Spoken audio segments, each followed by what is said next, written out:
सभी को नमस्कार। बहुत सारे लोगों के मन में एक सवाल ये रहता है कि सर हम मेहनत बहुत करते हैं, पढ़ाई तो बहुत करते हैं, जॉब नहीं लगता, मेहनत करते हैं सफलता नहीं मिलती, मेहनत करते हैं फल नहीं मिलता, क्या कारण है? तो इस सवाल का जवाब हम गीता के दूसरे अध्याय के 47वें श्लोक से देंगे।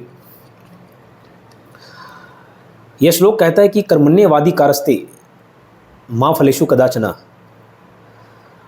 माँ कर्मफल हेतुर्भुर्मा ते संगोस्तु अकर्मणि। गीता का यह ज्ञान श्री कृष्ण ने अर्जुन को आज से कई हजार साल पहले दिया और आज हम इस बात पर चर्चा करेंगे कि क्या यह ज्ञान आज भी हमारे जीवन में प्रासंगिक है। और बेशक है, इसमें कोई दो राय नहीं है।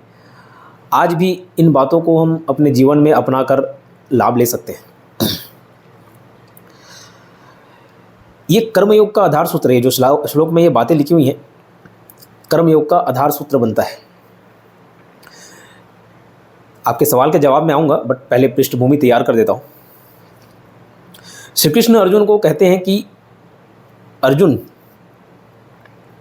तुम्हारा अधिकार केवल और केवल कर्म करने में है, फल को पाने में तुम्हारा अधिकार नहीं है। इसलिए तुम अपना कर्म करो, फल में आसक्ति मत रखो। मतलब सीधा सिंपल भाषा में हम देखें तो कर्म पे तुम्हारा अधिकार है, कर्म करो, फल की चिंता मत करो।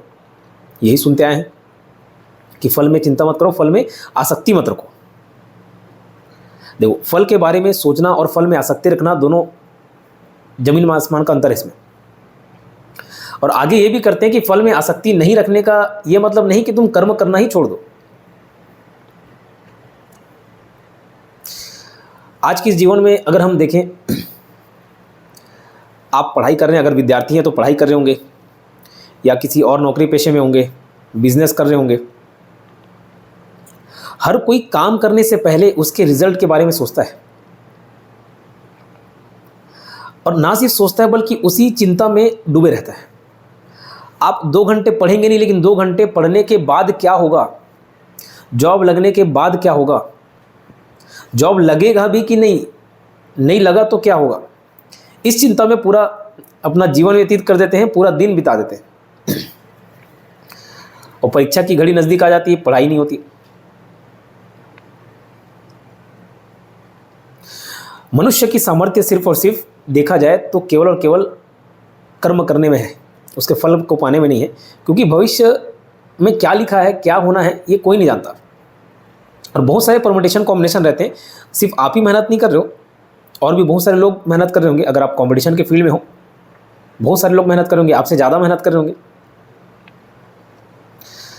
तो मुद्दे की बात पर आते हैं।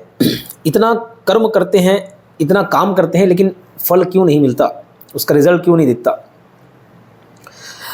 ये सवाल का जवाब इस श्लोक में छुपा हुआ है। इस बात को ध्यान रखिएगा कि फल की आकांक्षा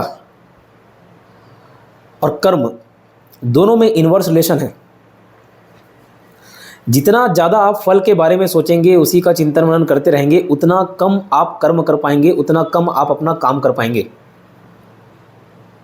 ये बात भले उल्टी लग सकती है या सुनने में अजीब लगे, लेकिन सच्चाई यही है कि जितना ज़्यादा आप रिजल्ट के बारे में सोचते रहेंगे, उतना ज़्यादा आप रिजल्ट से दूर हो जाएंगे।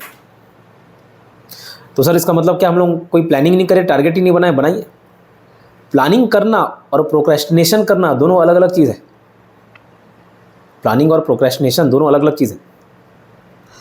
इनमें इनवर्स रिलेशन होता है, ध्यान रखिएगा। जितना ज़्यादा आप फल की आकांक्षा करने में डूबे रहेंगे, उतना कम कर्म कर पाएंगे, क्योंकि आपकी सारी ऊर्जा तो फल को पाने में ही चलेगी, फल के बारे में सोचने में ही चलेगी। सारी ऊर्जा उसी में बर्बाद हो गई, तो कहाँ से कर्म करने में समय बचेगा? फिर बोलते हैं कि काम करने का इच्छा नहीं होता, आलस आता है, पढ़ाई नहीं होता। कैसे होगा? पूरी शक्ति तो आपने फल के बारे में सोच सोच के लगा दी। अपना टारगेट जरूर बनाइए। अब खुद देखिए, आप विद्यार्थी जीवन में हैं और पढ़ाई कर रहे हैं। अब आप दिन भर बस ये सोचेंगे कि जॉब लगने के बाद क्या, जॉब लग जाए, एक बार पैसे आएंगे, गाड़ी खरीदूंगा, कार खरीदूंगा, घर बनाऊंगा, अच्छा लाइफ स्टाइल मेंटेन करूंगा, कपड़े लूंगा, जूता लूंगा, बस यही सोचते चले आ रहे हैं। लेकिन उस स्थिति को पाने के लिए जो करना जरूरी है पढ़ाई, वो तो हम कर ही नहीं रहे। जितनी कम आप फल के बारे में सोचेंगे, जितना कम चिंता करेंगे, उतना ज़्यादा आप उसको पाने के लिए एलिजिबल हो जाएंगे। क्योंकि आपकी सारी ऊर्जा कहाँ पे केंद्रित होगी? कर्म में, कार्य करने में। क्योंकि मन आप जैसे ही सोचते जाएंगे, मन तो भविष्य की यात्रा पर ले जाता है, और जितना ज़्यादा भविष्य का चिंतन करते बैठेंगे ना, उतनी ज़्यादा चिंता होती है। जितने भी लोग डिप्रेस्ड होंगे, सब के सब भविष्य के बारे में सोच सोच के डिप्रेस हो रहे हैं। वर्तमान में उतना दुख नहीं है जितना भविष्य का सोच सोच के दुख ले लेते हैं। जितने डिप्रेशन में है ना, 90% केसेस यही हैं कि आज ठीक हूँ, कल मर गया, तो अभी तैयारी कर रहा हूँ, जॉब नहीं लगा, कल क्या होगा, 1-2 साल बाद कैसे, कौन मेरे को पालेगा। सब भविष्य का चिंता कर रहे हैं। तो हमको चाहिए, आपको चाहिए कि आप और हम सारे लोग अपना सारी ऊर्जा, सारी शक्ति, सारा चित्त, सारा मन किस पर केंद्रित करें? सिर्फ और सिर्फ कर्म पर, यानी कि काम पर। एक बात और ध्यान देने योग्य है कि ये जो श्लोक है वो आपको वर्तमान में भी जीना सिखाता है। सर ऐसा तो कहीं नहीं लिखा नहीं है, लेकिन कर्म वर्तमान है, क्योंकि कर्म आप वर्तमान में ही कर सकते हो। आपके हाथ में जो काम है वो आप वर्तमान में ही कर सकते हो, ना उसको अतीत में जाके कर सकते हो, ना भविष्य में। और जितना फल के बारे में सोचेंगे, मतलब आप भविष्य की यात्रा कर रहे हैं। कई बच्चे कहते हैं सर याद नहीं होता, दिमाग तेज नहीं है, पढ़ते हैं भूल जाते हैं। इसलिए होता है क्योंकि आप वर्तमान में तो है ही नहीं, आप अवेयर है ही नहीं। जितना ज़्यादा अवेयरनेस उतना ज़्यादा इंटेलिजेंस।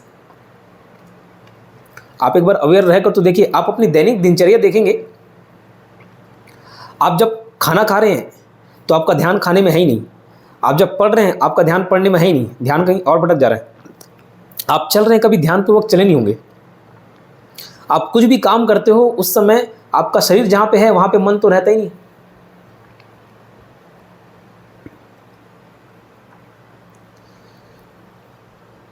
मन को एकाग्र करना सीखिए, मन को वर्तमान में रखना सीखिए। एक बार करके देखिएगा, इससे आपको अलग से कोई ध्यान करने की ज़रूरत नहीं होगी, कोई मेडिटेशन करने की ज़रूरत नहीं होगी। इसमें मेमोरी जितना बढ़ेगा, जितना शार्प होगा, उतना आप किसी और तरीके से शार्प नहीं कर सकते। लोग कहते हैं मेडिटेशन से ध्यान से ये मेमोरी शार्प हो जाता है। बिल्कुल होता है, लेकिन सिर्फ आंख बंद करके विचारों को नियंत्रित करने का प्रयास ही थोड़ी ध्यान है। आप अगर चल रहे हैं और आपका ध्यान, आपका मन केवल और केवल चलने में है, तो वो चलना भी ध्यान हो जाएगा। आप अगर खा रहे हैं और सारा चित्त, सारा मन किस पर केंद्रित है? खाने में केंद्रित है, तो खाना भी ध्यान हो जाएगा। तो आप क्यों बड़ा गोल बना के, बड़ा टारगेट बनाकर उसको पाना चाह रहे हो? अपनी छोटी छोटी आदतों में भी आप सुधार लेके आएंगे ना। अब जब आप सीढ़ी से चलेंगे तो चल के देखिएगा, ध्यानपूर्वक चल के देखिएगा, उसमें भी एक अलग आनंद है। कोई भी काम मैकेनिकली नहीं होना चाहिए, ऑटोमेटिक हाथ उड़ गया, ऑटोमेटिक गाड़ी चलते रहती है, मोड़ लिए। जितना ज़्यादा आप काम को कॉन्शियस होकर करेंगे, उतना ज़्यादा इंटेलिजेंस बढ़ेगा, उतना ज़्यादा अवेयरनेस बढ़ेगा, उतनी ज़्यादा बुद्धि बढ़ेगी। इस बात को ध्यान रखना, और एक बार इसको करके देखना। कुछ ही दिन आप अवेयर रहकर देखोगे, जो आपकी इंटेलिजेंस एक अलग लेवल पर चले जाएगी। Attention is directly proportional to retention. जितना ध्यानपूर्वक कोई चीज़ आप देखोगे, समझोगे, सुनोगे, उतनी लंबे समय तक वो याद रहती है।